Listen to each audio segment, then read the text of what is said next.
Good morning learners. तो कैसे हो आप सब? आपका स्वागत है लर्न एवरीडे विद उमा में। आज हम क्या कर रहे हैं? हम सीजी सेट 2026 की तैयारी कर रहे हैं, ठीक है। और इसके इसके हम क्या कर रहे हैं, इसलिए तैयारी करने के लिए हम पीवाईक्यूज सॉल्व कर रहे हैं, ठीक है। पीवाईक्यूज 2024 की। तो आपने पिछला वीडियो देखा होगा जिसमें हमने साइकोलॉजी का हमने पेपर 1 कर लिया है। पेपर 1 के 50 क्वेश्चन अपलोड हैं 2024 के। ये साइकोलॉजी की है। 1 से 30 क्वेश्चन हमने पहले वाले वीडियो में कर लिया था। आज हम देखते हैं 30 क्वेश्चन कर पाएंगे कि उससे ज़्यादा कर पाएंगे। तो बिना देरी किए हुए चलिए स्टार्ट करते हैं, ठीक है। आप पेन पेपर रख लीजिए, साथ में आप कमेंट्स साथ साथ करते जाइए कि कौन सा आंसर आपके हिसाब से सही हो रहा है, ठीक है। जैसे कि आप 30 क्वेश्चन देखे थे, 30 का ए आ रहा है आंसर, सामने लिखिए। बी आ रहा है या सी आ रहा है या डी आ रहा है, इस तरह से आप सामने में लिखेंगे कि आपको कौन सा आंसर सही है, ठीक है, कमेंट सेक्शन में, ताकि हमारी जो लर्निंग हो वो एक्टिव लर्निंग हो, ठीक है। इससे आपको याद करने में भी आसानी होगी। तो चलिए चलिए चलिए 31 क्वेश्चन करते हैं। 31st क्वेश्चन हमारा क्या है? For working on structure of the nervous system Nobel prize was given to. तंत्रिका तंत्र की संरचना पर कार्य के लिए नोबेल पुरस्कार दिया गया था। किसको दिया गया था? सैंटियागो रोमैन को दिया गया था, कैमिली गोल्गी को दिया गया था, एमिलियो वेराटी को दिया गया था, कि मुरलियर लेजक को दिया गया था। चलिए बताइए। तो इसका आंसर ए है, ठीक है। सेंटिगो रोमैन और कैमिलो गोल्गी को दिया गया था। कब दिया गया था? आप कमेंट्स कीजिए 1906 में, दोनों को, ठीक। Then next question 32 number question. 32 number question हमको क्या बोल रहा है? Which one is odd then rest of other. Rest of other से कौन सा ऑड है? तो देखिए यहाँ पर डोपामिन है, सीरोटोनिन है और इपिनेफ्रिन है। ये तीनों क्या है? कैटाकोलामाइन है। लेकिन हिस्टामिन क्या है? एंटी एलर्जिक है, ठीक। Then 33 number, receptor molecules that receive chemical messages are contain in. रासायनिक संदेश प्राप्त करने वाले रिसेप्टर अणु इसमें समाहित होते हैं। किसमें समाहित होते हैं? पोस्ट साइनेप्टिक मेम्ब्रेन में, ठीक। Next question. Then 34 number question.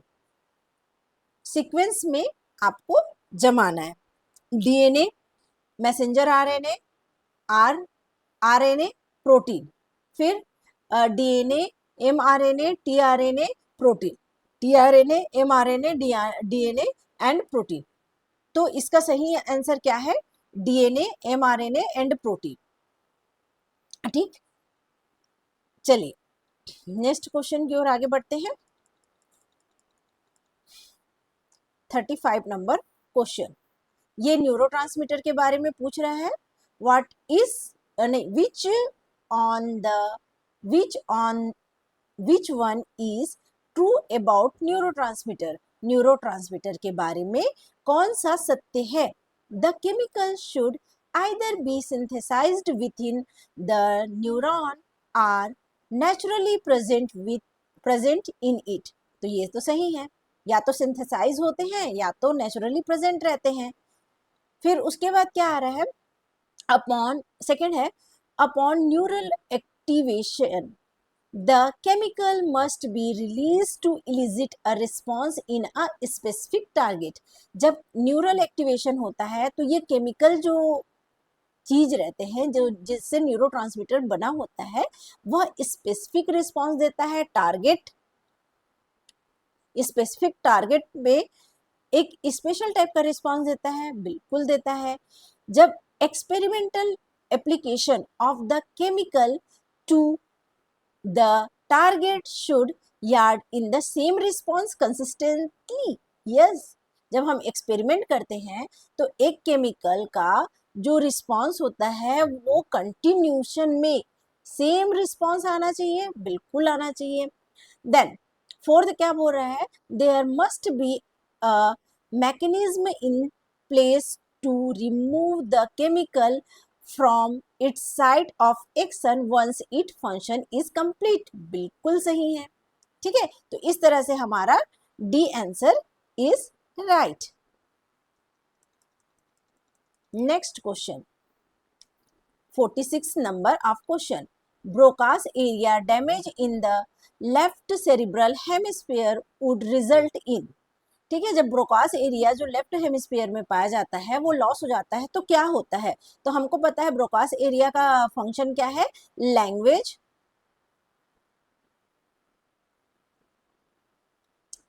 Production. क्या है काम, लैंग्वेज प्रोडक्शन, ठीक है। तो loss of the ability to speak, इस तरह से हमारा आंसर हमको मिल गया। कॉम्प्रिहेंस करने का क्या है, कौन सा पार्ट कॉम्प्रिहेंस करता है बताइए, चलिए कमेंट्स में बताइए कि कौन सा पार्ट क्या करता है, लैंग्वेज को कॉम्प्रिहेंस समझने के लिए क्षमता देता है हमको। कौन सा देता है बताइए, वर्निकेस एरिया, जो कि कहाँ पाया जाता है, लेफ्ट साइड ऑफ हेमिस्फीयर में पाया जाता है, same. Then 37 number of question, correct sequence बताना है ऑप्टिक पथवे का। चलिए बताइए क्या होगा। तो देखिए यहाँ पर हम ऑप्टिक नर्व से चालू कर रहे हैं, उससे पहले का प्रोसीजर क्या रहता है, पहले कहाँ कहाँ से जाता है, पहले जो ऑप्टिक पथवे है वो फोटो रिसेप्टर से स्टार्ट होता है, फोटो रिसेप्टर कोन और रॉड से स्टार्ट होता है, फिर हॉरिजॉन्टल सेल में जाता है, फिर बाइपोलर होता है, फिर उसके बाद होता है एमाक्राइन सेल, फिर होता है गैंग्लियन, फिर यहाँ से होता है ऑप्टिक नर्व। तो देखिए ऑप्टिक नर्व से कोई शुरुआत है, हाँ बिल्कुल शुरुआत है, बी का यहाँ सी, बी से स्टार्ट है तो ऑप्टिक नर्व से स्टार्ट है, इस तरह से हमको आंसर मिल गया। ऑप्टिक नर्व के बाद कहाँ और पथवे का नेक्स्ट पथवे क्या रहता है, लैटरल जेनिकुलेट, ओके, फिर स्ट्रेट कॉर्टेक्स, फिर सेकेंडरी विजुअल कॉर्टेक्स, इस तरह से हमारा राइट पथवे क्या हुआ, B C A D. Then 38 number of question, trouble in balancing the gut and the loss of muscles strength and tone are related to। बताइए चाल को संतुलित करने में परेशानी और मांसपेशियों की ताकत और लय की हानि संबंधित है, किससे संबंधित है, अपना सेरिबेलम से संबंधित है, ठीक।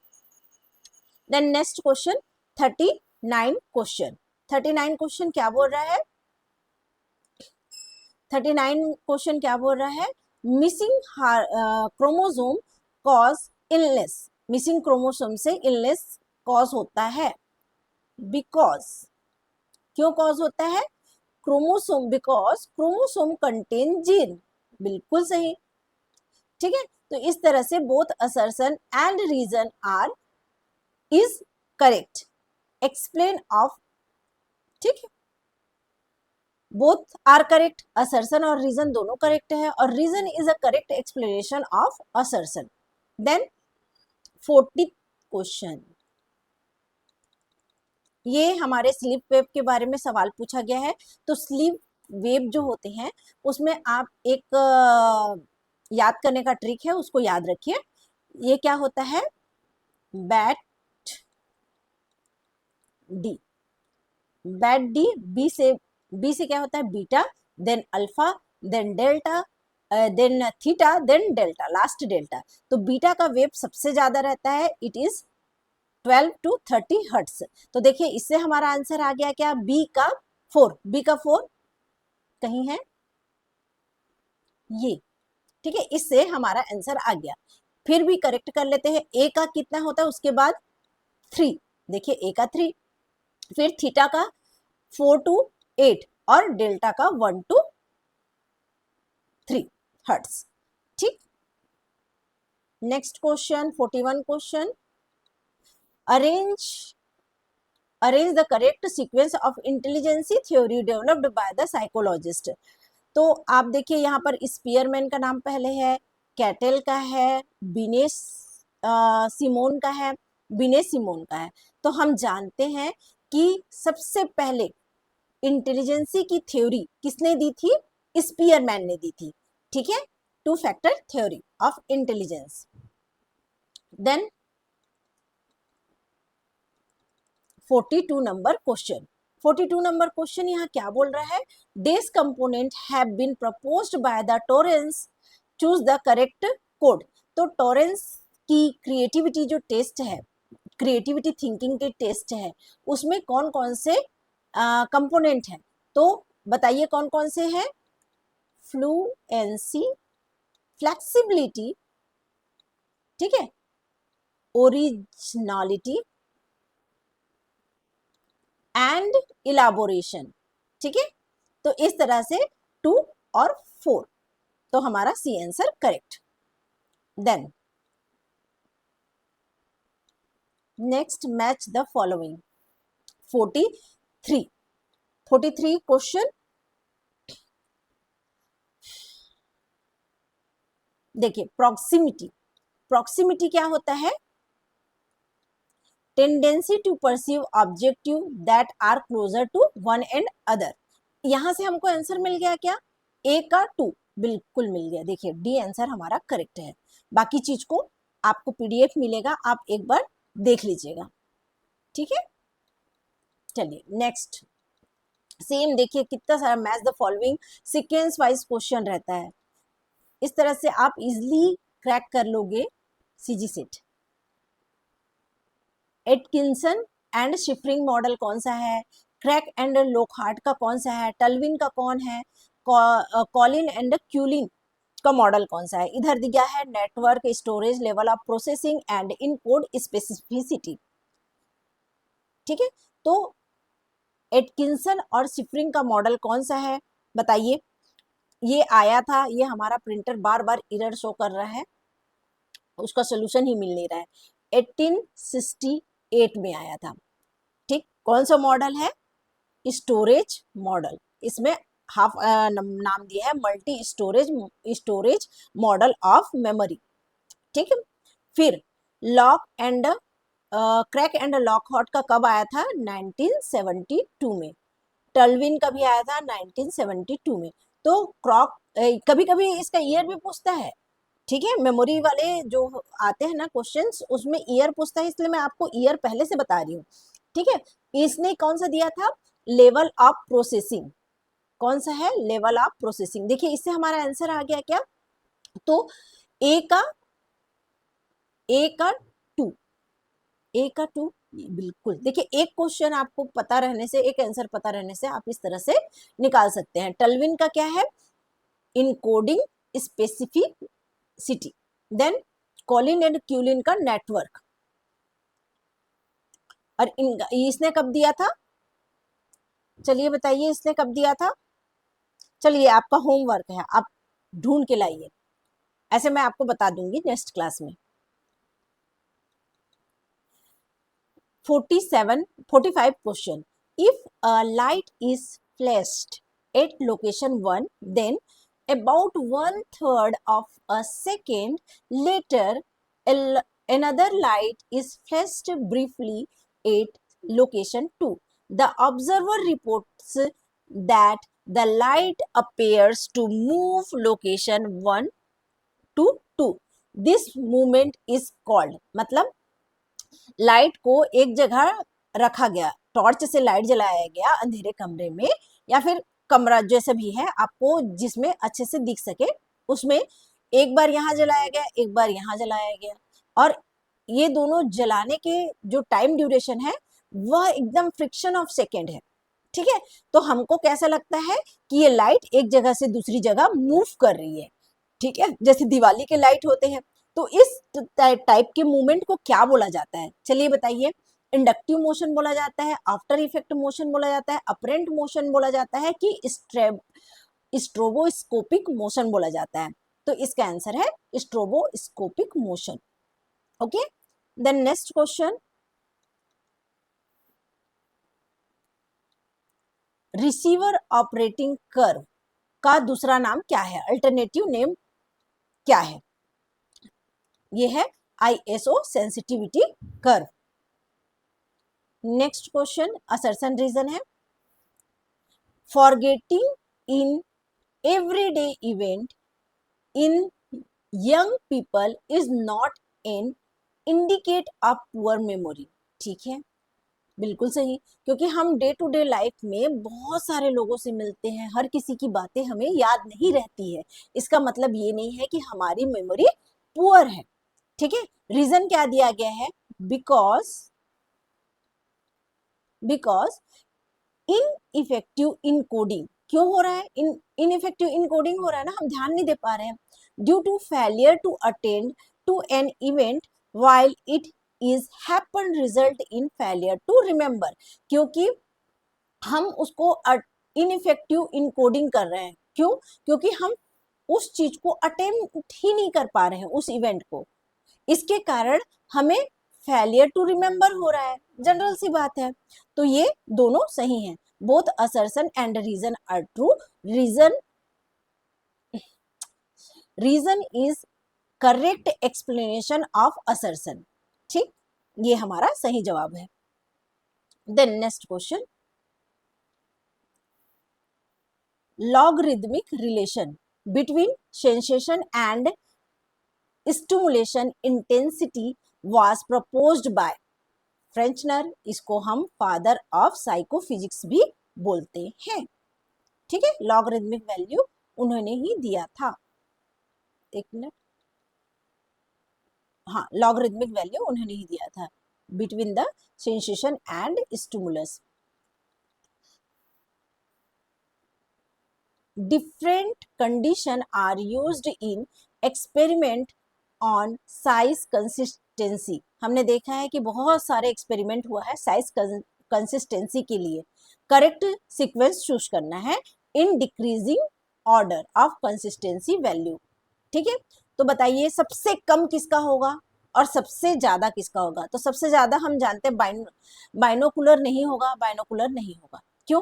एक आंख से देखने से हमें जो साइज कंसिस्टेंसी है वो सही दिखाई देगी क्या? कोई भी चीज का आकार स्थिरता दिखाई देगी क्या? आकार स्थिरता प्रयोग में विभिन्न परिस्थितियों का उपयोग किया गया है। स्थिरता मूल्य के घटते क्रम को देखते हुए सही अनुक्रम के कोड में जोड़िए। ठीक है, तो मोनोकुलर विथ टर्नल नहीं, पहले मोनोकुलर नहीं, मोनोकुलर विथ टर्नल दोनों में दिया है तो नहीं बोल सकते। मोनोकुलर विथ टर्नल, फिर बाइनोकुलर, इसमें क्या दिया है? Monocular with artificial प्यूपिल। तो मोनोकुलर में ज्यादा हमको स्थिरता दिखाई देगी, ठीक है, आकार में। इस तरह से हमारा आंसर डी हुआ। मैं ये डिस्टरबेंस के लिए सॉरी बोलती हूँ आप लोग को, ये बार बार मेरा प्रिंटर का फिक्सेशन वाला है जिसको मैं फिक्स ही नहीं कर पा रही हूँ। मेरे को शॉप में जाना पड़ेगा ताकि ये चीज को फिक्स करने के लिए, तो इसके लिए मैं आप लोग से सॉरी कहना चाहती हूँ। ठीक है, प्लीज इसको नजरअंदाज कीजिए और पढ़ाई पे ध्यान दीजिए। ठीक, then in signal detection theory, if the observer criterion is placed at criterion point and noise distribution to the right side of the criteria, it represent। बताइए ये क्या रिप्रेजेंट कर रहा है? ये रिप्रेजेंट कर रहा है false alarm probability.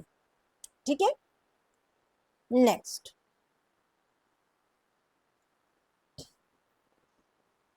Match the following question, यही है ना? नहीं, उसके ऊपर स्टेटमेंट क्वेश्चन भी है।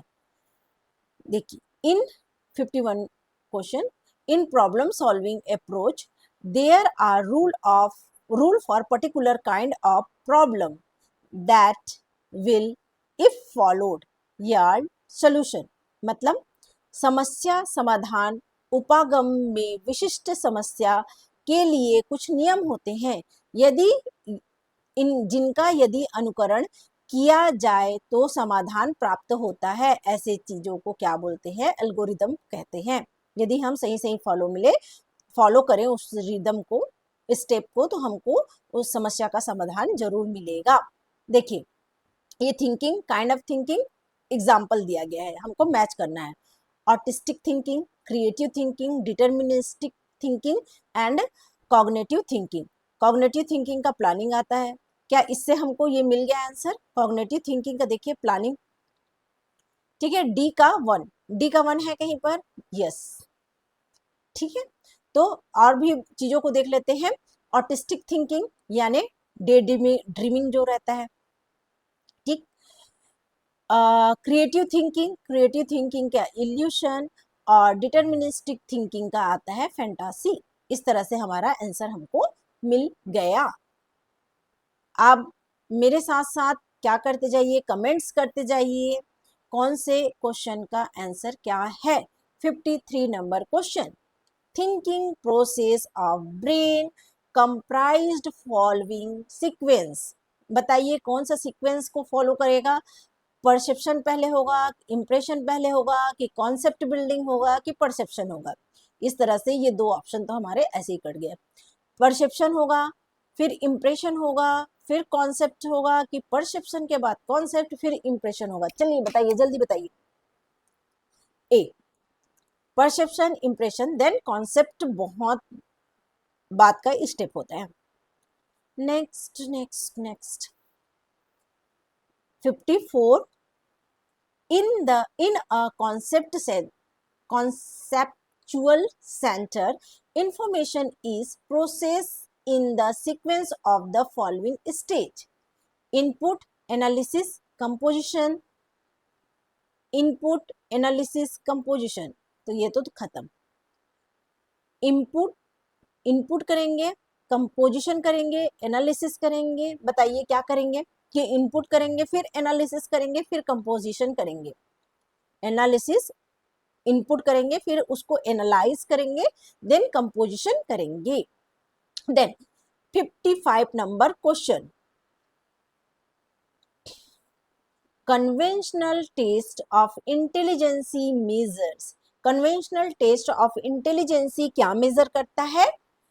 Divergent thinking, convergent thinking. बताइए क्या मेजर करता है? दोनों को मेजर करता है कि दोनों को नहीं करता? ठीक है, तो कन्वर्जेंट थिंकिंग को करता है। डिवर्जेंट थिंकिंग को कौन चीज, किस चीज से हम जानते हैं? क्रिएटिव थिंकिंग से।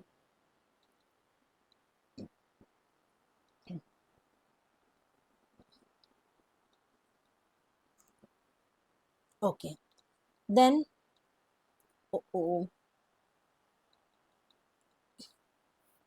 Then 56 number question, the ability to understand the meaning of word represent this factor. बताइए, शब्दों के अर्थ को समझने की क्षमता कारक का प्रतिनिधित्व करती है। किस कारक का प्रतिनिधित्व करती है? वर्बल कॉम्प्रिहेंशन, शाब्दिक समझ। देन 57 क्वेश्चन, ये आपके उसमें भी आया था, यूजीसी नेट में भी आया था। In an adult has IQ less than 20, he is classify S. बताइए क्या होगा? ये पुराने टर्म है, ओल्ड टर्म है, अभी इन टर्मों का यूज नहीं किया जाता बोलचाल की भाषा में, ठीक है, ओल्ड टर्म है। न्यू टर्म है, इडियट को क्या बोलते हैं? प्रोफाउंड, प्रोफाउंड इंटेलेक्चुअल डिफिसिट, ठीक। मोरॉन को क्या बोलते हैं? मॉडरेट, मॉडरेट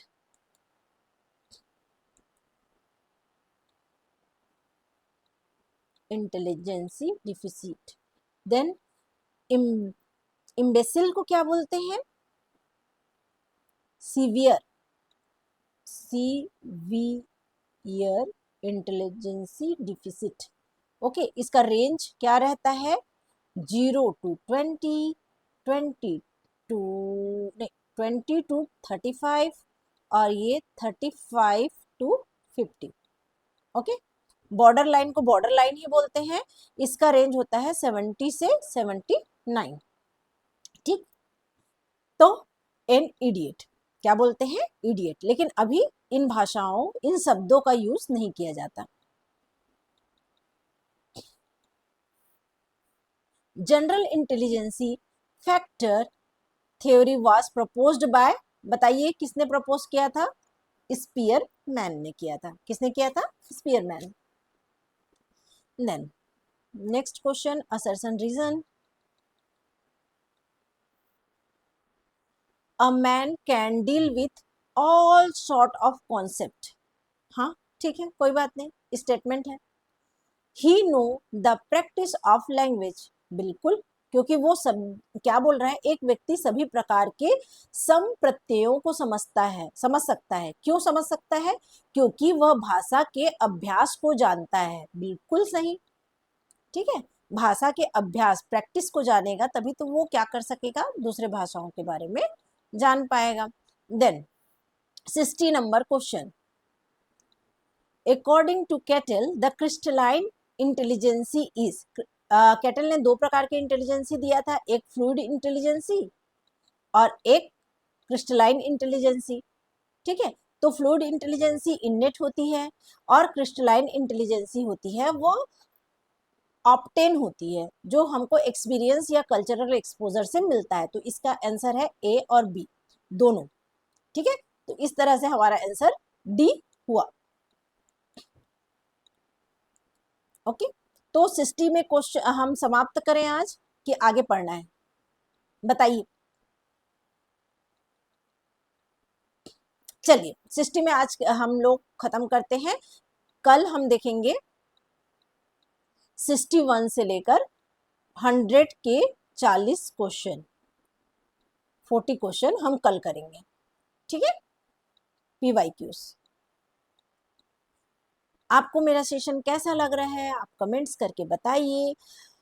आपको और क्या क्या चीज चाहिए मेरे से? आपने मेरा क्या स्ट्रेटेजी क्लास देखा है, आपको उसमें और कुछ चाहिए तो आप बताइए, हम अपने स्ट्रेटेजी के अनुसार चल रहे हैं। कल हमारा लास्ट पीवाईक्यू सेशन होगा, इसके बाद हमारा पीवाईक्यू सेशन खत्म।